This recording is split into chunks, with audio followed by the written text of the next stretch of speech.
What's up, everyone? Welcome back to Real Reds Talking Authentic Football Fan Channel made in Manchester. We've got Mr. Civir alongside me and Mr. Sam, who's not a lot of hours of sleep in the tank, so we're going to go light on him today. And it's a bit of a light show because it's unfiltered, so it's not necessarily structured.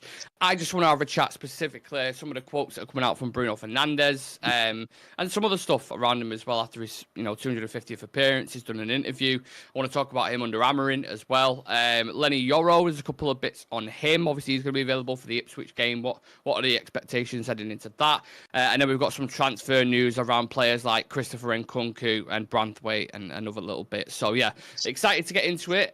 Boys, I know Sammy's saying you've not had a lot of sleep. Apart from that, are you okay? Are you feeling all right? Yeah, new job vibes. So first week's always a bit overwhelming. So, yeah, just getting through it. Yeah. And Civir, you was ecstatic and popping as ever to get into this. Yes, that's it. Yeah, I'm good.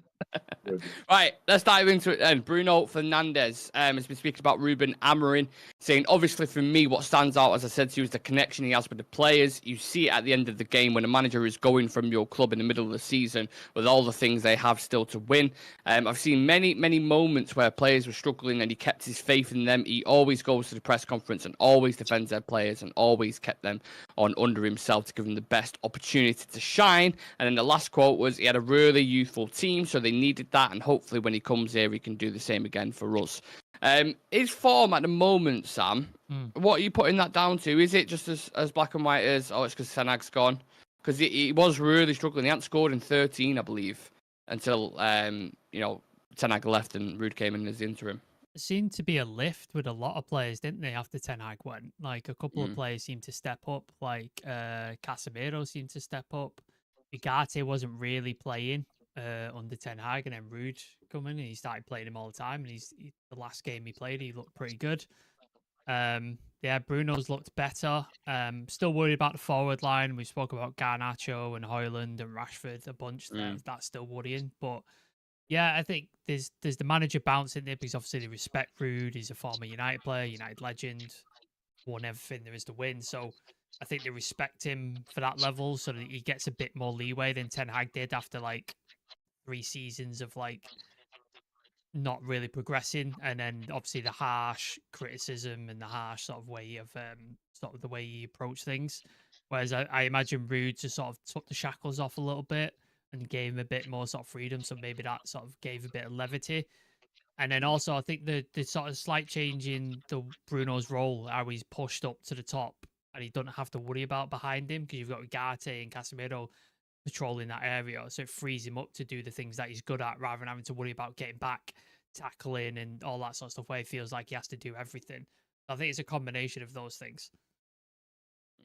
It's been a huge question mark, hasn't it, Civir, over in terms of his captaincy, in terms of inconsistency at times. Can we win something major with him in the team? Is he world class in your mind? Because I know you've had your kind of question marks yourself about him, haven't you?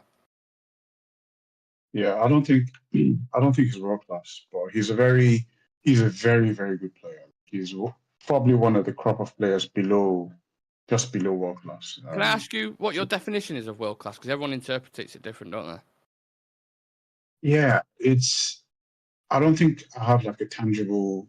It's one of those ones where I kind of compare him to other players who I believe are world class. So De Bruyne, for example. Yeah, Ronaldinho, Xavi Hernandez, Iniesta, those kind of players. They're all right. So they're decent. Yeah, so I can't name someone like Xavi and then say Bruno Fernandes is for me it's not. And then there's a lot. I can't give you like a full definition, like a step-by-step detailed definition of world class. But for me, he's not a world class player. But he's a really, really good player. He's a very impactful player. Or at least for the time he's been around, he's been really impactful to the team. As far as him being captain, I was never really a fan of him being a captain, because being a captain for me is, I don't think he's a leader. He's not a leader. He's not one that players will look up to during a game when things are going down, because he's one of the first people to lose his head. Yeah, you need a captain you need someone who has that aura, that charisma. I don't think Bruno, he's too emotional to be a captain, in my opinion. Now, he's a senior player, and I think he has the respect of some players, but he's never been captain material to me. Now, I don't want this to sound like I'm bashing Bruno or anything. I just don't think he's captain material. But I think it'd be very important in this new regime, this new system. It's also good to have, on the flip side, it's good to have a captain who's always available. I wanted either Varane or Casemiro to be captain. Varane was never just going to be available, so what's the point of that? And Casemiro as well, like, you know, with him in and out of the team, probably wasn't going to be ideal. So yeah, it was. But then, yeah, I think Bruno will be really important going into this new regime with Amorim. They speak the same language. I think culturally they're the same. It'll be easier for him to get his point across to other players and stuff like that. So yeah, he might turn out to be, you know, a really good choice of captain. What do you think under Amorim, Sam? Because some people say, oh, he might be pushed into areas where he don't want to play, or there's been question marks, hasn't there? It's not a full-blown guarantee that he's definitely going to feature in the team week in, week out. Not even guaranteed he's going to be captain. I mean, I'm sure he won't change it mid-season. No. But, yeah, how do you see him fitting in under Amorim for you? Yeah, it could go one or two ways, couldn't it? Because obviously, when Ten Hag came on, Maguire was captain, wasn't he, for a bit, and then he obviously removed it and made Bruno captain. So theoretically, we could see Amorim do the same come the summertime. He'd be like, "No, he's not my captain. This guy is, like, whoever that is." So it could happen. The conjecture that everybody thinks because he's Portuguese, he's got that sporting connection. Everybody thinks he's going to be the main man under Amorim, don't they? That's the sort of the thinking. But honestly, I think Ruben Amorim's the kind of guy who doesn't take any prisoners. Like, if you work hard and you play well, then you're in the team. If you don't, then you're not in the team. I think that's the way he's going to cut it. And people are worried about who's going to play at wing back, who's going to play in these positions, and like, oh, he's not going to fit there. He doesn't play well there. But you've seen with City, like, Guardiola has molded certain players to play positions that they don't traditionally play. And because of the system, it works. Like, we've seen centre-backs playing full-back, and we've seen John Stones stepping into midfield, and it's worked because the system works. Fernandinho. Yeah. Fernandinho as well. Fernandinho, another one. Yeah, he played like... So it's not a question of, oh, he can't play there, so we don't play him there. It's like, if he fits the system and he works hard and the system works, we can do this. Like, it can work. It's just all about the players and the system and all that sort of stuff. So if Bruno wants to get the team and Amorim's asking him to play on the right, or he's asking him to play wherever, that's what he's going to have to do, and he's going to have to make it work. And if it doesn't, then obviously Amorim either has to change the system or the player has to sort of adapt. Whatever it is, it's going to have to work. How it's going to work, I don't know. Like, obviously, we won't know until we start playing games and Amorim starts getting his ideas across. I think one thing that was noticeable, Chivy, was under Ten Hag, there was a lot of times where he was trying to compensate for other players around him, or that he was very stretched in the midfield, and he would never really be in the position where he should be when receiving it in the final third in attack, so the attack would almost break down consistently. But obviously Amorim likes to play with blows kind of inside 10, so do you see his future in one of those roles, and if so, do you think he'll flourish? Yeah, I think so. Pedro Gonçalves, who plays for Sporting, is not really a winger, is he? He's more like an attacking midfielder sort of thing. Yeah. Similar, very, very similar profile to what are we talking about? Bruno. So yeah, he's a very similar profile to Bruno. So yeah, I don't think it would be a problem. Bruno, we've seen in attack, especially for the Portuguese national team, like sometimes he's almost like a second forward when he plays. He's so high up the pitch a lot of times. He leaves all the other like controlling to keep forgetting these guys, Vitinha and Bernardo.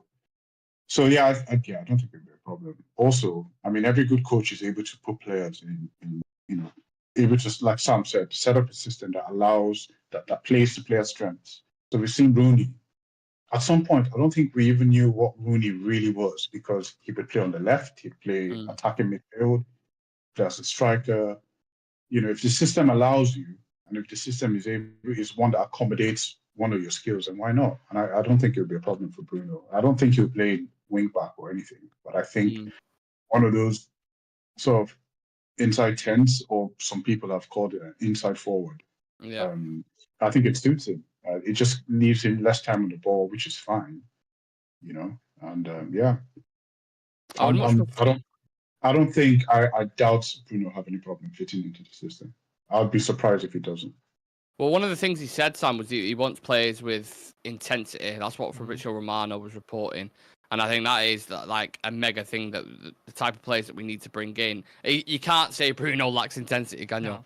No, like emotion, intensity, try hard. Like, too much yeah, but he probably tries too hard at times, which is a sort of contradiction to his game. Like, it doesn't often like sort of hampers his game like at times, because he gets emotional and makes stupid tackles or decisions or whinges at referees instead of just getting on with things. As a captain, again, I think you need to be slightly like, have a go at referees at the right time for certain things, but like every decision, like throw-ins and stuff like that, like just sort of let it go. But yeah, there's no doubting who he is as a human being. He seems like a really good, decent person. The way I've seen him treated fans and sort of the Man United Foundation kids, the story on the plane, helping out the guy. He seems like a really decent human being, and I think people get the wrong idea about him because of the way he is on the pitch and the sort of petulance. They think he's a fucking whinger or a sort of whiny bit, and he's not that. He cares so fucking much about winning and everything. He doesn't let anything go when he's on the pitch. Like, he fights for everything, which, like I said, it's got its pluses and minuses. Yeah, it's weird, isn't it? 'Cause sometimes you can be on such a high with him, and when you're winning, and when he's scoring goals and getting amazing assists, you're like, that's the captain. And then when you're in a rut and you're seeing him constantly, he's more focused on moaning at the referee about a certain decision than what's going on behind him. Other times you're pulling your fucking hair out, and you're like, you know what I mean?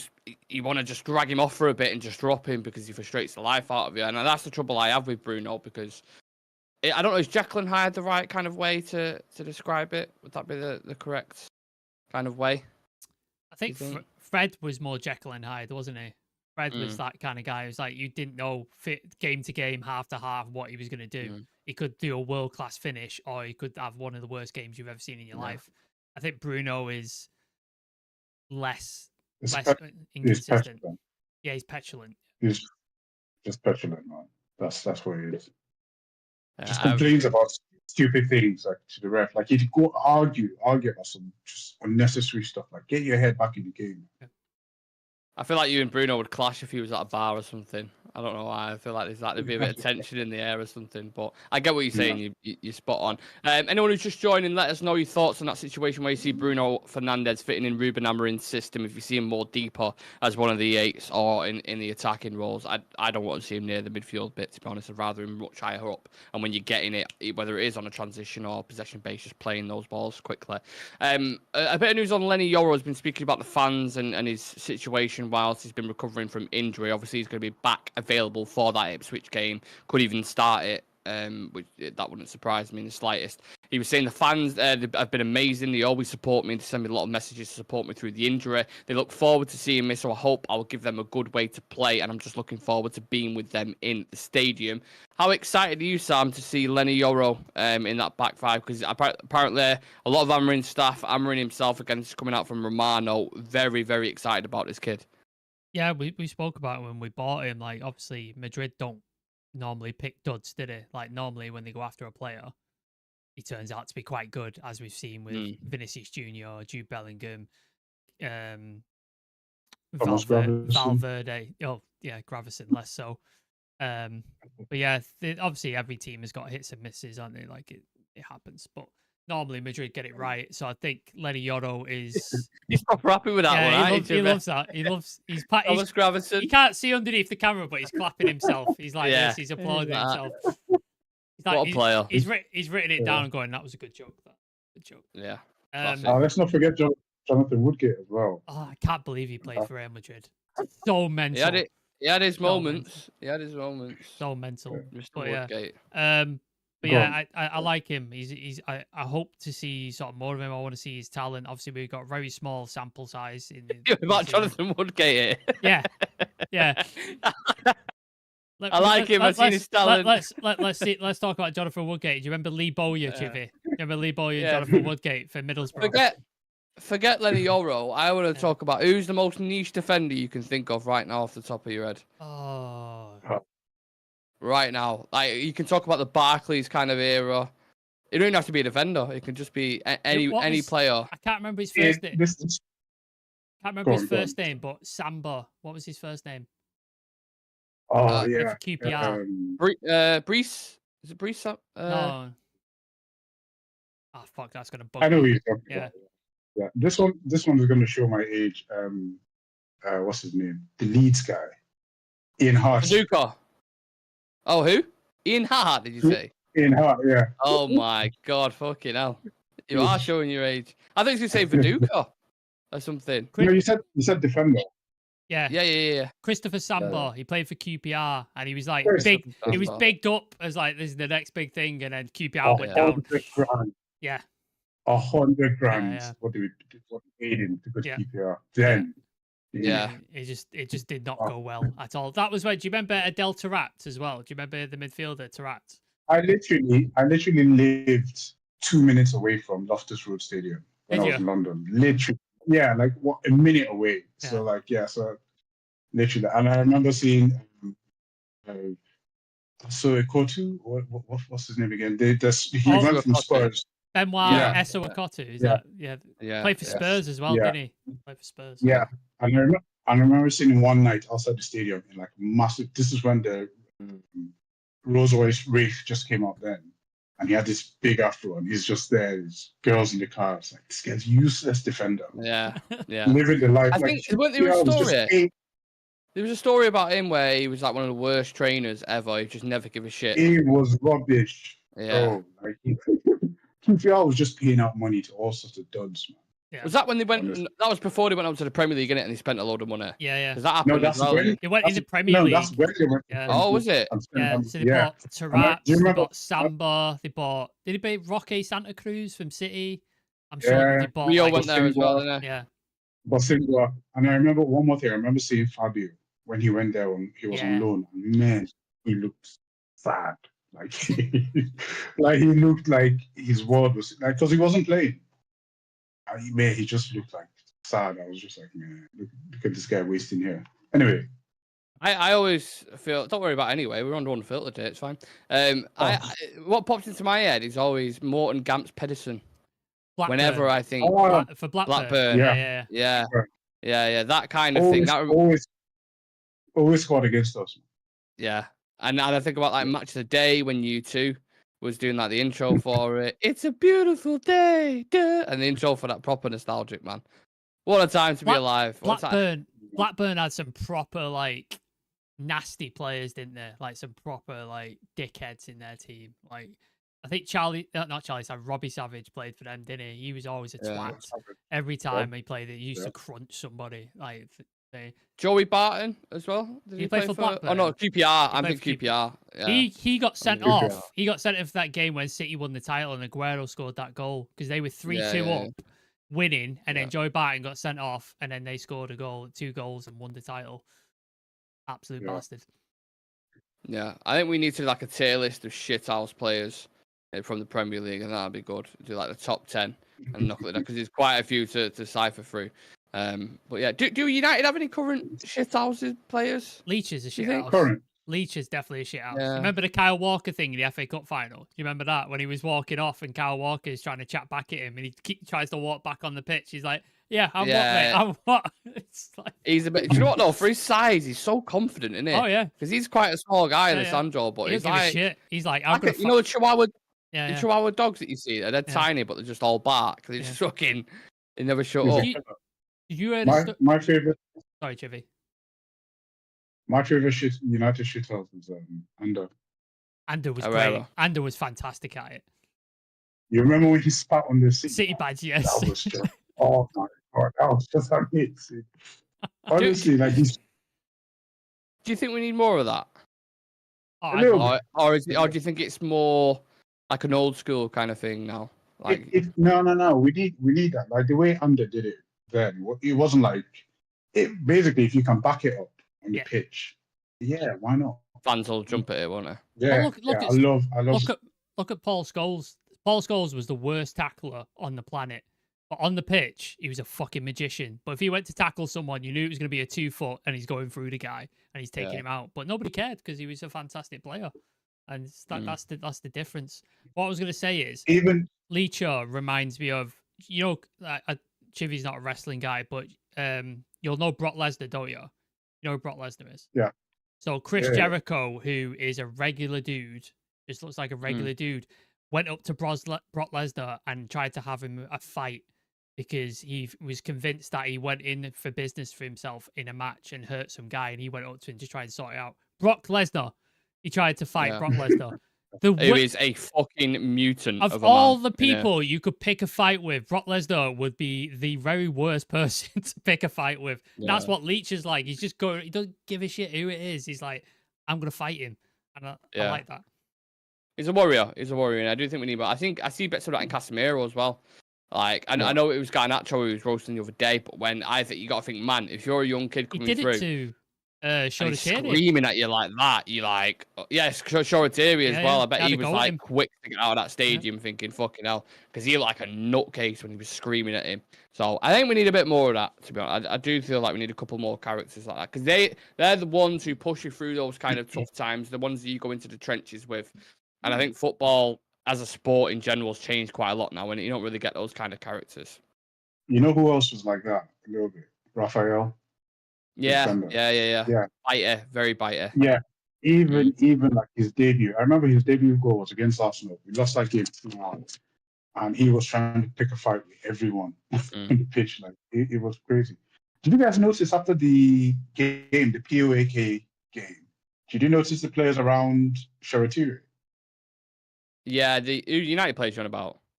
Yeah, after the game. Yeah. Weren't they encouraging him to go apologise to Casemiro or something, or go over to him, I think? I don't know, but they were all like just around him, and it was like, it looked friendly to me. Yeah, it was friendly. Yeah, after the game. Were they trying to? I didn't know he had that. Were they trying to protect him from Casemiro in case Casemiro came over to like have a cut? Give him a slap on the back of the head, like, what the fuck do you think you're doing? Because it was a bad tackle. The way he went into the tackle. It was. You can't be doing that. If that catches someone. It's pot calling kettle black though, because I've seen Casemiro do some fucking shitty tackles. Oh yeah, do you know what I mean? And you're like, really, Cass, you're having to go at him with some of the tackles you've done last season. Like, to be honest, I think a lot of footballers are hypocrites when they moan about fouls or handball, because they've all been in that situation themselves. But I think it's come a long way from like that kind of Barclays era shithousery to like, it's more like athletes now, when the football's very robotic and it's systematic. It's systems, in it. You'll never get now. Like now, you won't get any Ronaldinhos, you won't get any Kakas or any of that. Like, they don't exist anymore because they just won't fit into a team because they're individualistic. They just won't get into any of the top teams because they're all system based. I think Xerxes is a little bit like that.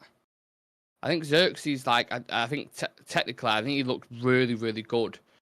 Yeah. But just to demand how intense the Premier League is now, I'm not sure. Maybe he will, maybe he'll prove me wrong, but to hit that standard, I just don't know if he could play his kind of game, because he was, like, admired in Italy. If you listen to how Capello talks about him, how Thiago Motta talks about him, his teammates, he said he's unbelievable. But then I thought, I'm sure Thiago Motta played a very pressing style as well. And Xerxes was part of that team. But then it remains to be seen. I think it's just, it's very visual, like the way people see things here, here in England. Like people just, if you're not running, if you're not like, doing the whole passion thing, like people kind of, there's a way you're looked at. But I think it's just, he's just so smart. The way he reads the game is completely different. But yeah, it remains to be seen how he fits into this team. How, if the manager can change the way he plays, I don't know. But there's going to be casualties of this team, isn't there? Like when he comes in, there's going to be some casualties and people who don't fit into the system, who don't fit into the way he wants to go, and they're going to end up leaving. Like there's going to be. I think what saves a player like Xerxes is dynamism. Yeah, dynamism. Yeah. So he's not just like a 9. He can play as an attacking midfielder, stuff like, if you don't have any sort of versatility, let's go with that one. That's easier. Versatility, yes. Yeah. If you don't, it's been a long day. Yeah, if you don't have that, then you might find yourself kind of like out of place. Yeah, I'll definitely say one quality to have is dying. Yeah, really good quality to have. Dynamism. Dynamism. Say it all together. Dynamism. Yeah, that's cool. Dynamism. Yeah. Right, we're gonna do the last bit on transfer news because it's getting closer and closer to December now, and you're starting to see the little bits coming out of the woodwork, little players that we're being linked with, and one player who's back on the table again is Branthwaite. Ineos are very keen on Jarrad Branthwaite, believing he could be a key figure at the club as the first choice left-sided central defender, but there is a caveat with it because the Toffees see Branthwaite as their most valuable player and maintain an asking price of above 70 million euros of next year's transfer window. So, a couple of questions on this, lad. Sam, you can kick it off if you want. How much is Branthwaite worth? I mean, we're kind of recapping this. I'm sure Alex is somewhere fucking snapping a piece of plywood. Yeah. But yeah, how much, in your opinion, is he worth? And is this someone you would definitely still go for? Well, they asked him to sign a new deal, didn't they? And he's not willing to sign it.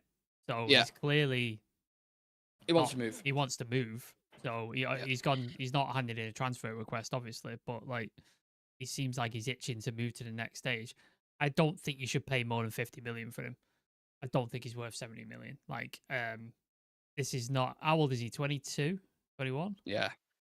Like he's starting to hit that age where it's like, we need to see like big things from him now. This is not like an 18, 19-year-old prospect. Like you need to see something. So I would not pay more than 50 million for him. So whether that's 40 with 10 add-ons, whether that's 45 or whatever it is, I'm not. 70 million is ridiculous. Like it's just ridiculous. And the way Everton are going at the minute, they're not having a good time at the minute.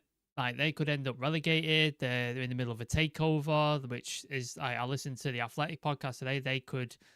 There's problems with the is it the Friedkin group who own Roma who are trying to buy them? Like there's problems with that. So God knows what happens to Everton. So to demand 70 million when you could possibly get relegated, then you might end up with like a sort of an ownership issue where you need the money. It's a bit demanding. But I understand their position, and they're going to position themselves like as high as possible, and there'll be a negotiation, but they stuck to it this summer, didn't they? They weren't willing to negotiate despite United coming in and trying to think. If they stick to that, then I don't think Ineos will pay the price. Like they're going to have to lower the price if they want Ineos to do business. I don't know if you've watched much of Branthwaite, Chivy. Are you a fan of him? Can you see him in that back line? And is the market nowadays, what is the acceptable price for someone of his quality at the age he's at? I haven't seen him this season, but I was just checking to see where Everton are out on the table. 16th? He's been injured though. I'll throw that out. He's not played at all, really. Just as a kind of to give you that. Context. No. I was saying that. Just I wasn't saying like he's the reason. Okay. Yeah. Fair enough. I was saying that more like, if they get relegated, then all that stuff goes out the window basically. I haven't seen him this season. I don't know how good I really can't tell you how good he is. To be fair, one thing I know is that Ineos is not paying 70 million for Branthwaite for sure. Like the Glazers are gone. Richard Arnold, well, they're not gone, but Richard Arnold, what's his name? Ed Woodward. Those days are over. Those 70 million, 80 million for a player, it's over. So if they really want the money, like they really need to start being realistic, because we're not paying 70 million for him. Like Sam said, we'll probably pay 50 at the most. But yeah, I don't think the style is dependent on him. I think there's so many other players that we can go for that we could get for less than 70. What's his name? Inacio's. I think his release cost is 40 million euros or something. Does that fill you with confidence though? If you're going to raid Ruben Amorim's old club like we did with Ten Hag?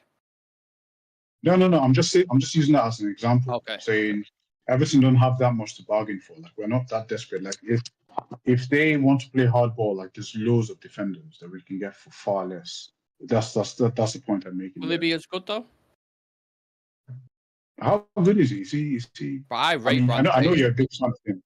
Yeah. I know you're a big fan. Personally, I rate him. If you look at the example of like Mazraoui, we got him for 15 million, and he's been arguably our best player. So price doesn't necessarily indicate that he's going to be great. So if we can get the likes of Mazraoui for 15 million, I'm sure there's a centre back out there who's equally as good as Branthwaite for a lot less money. Oh yeah. That has to be. That's what I'm saying. Yeah. Nick, would you pay 70 mil for Branthwaite if it was up to you? He would. Yes, I don't he would. know.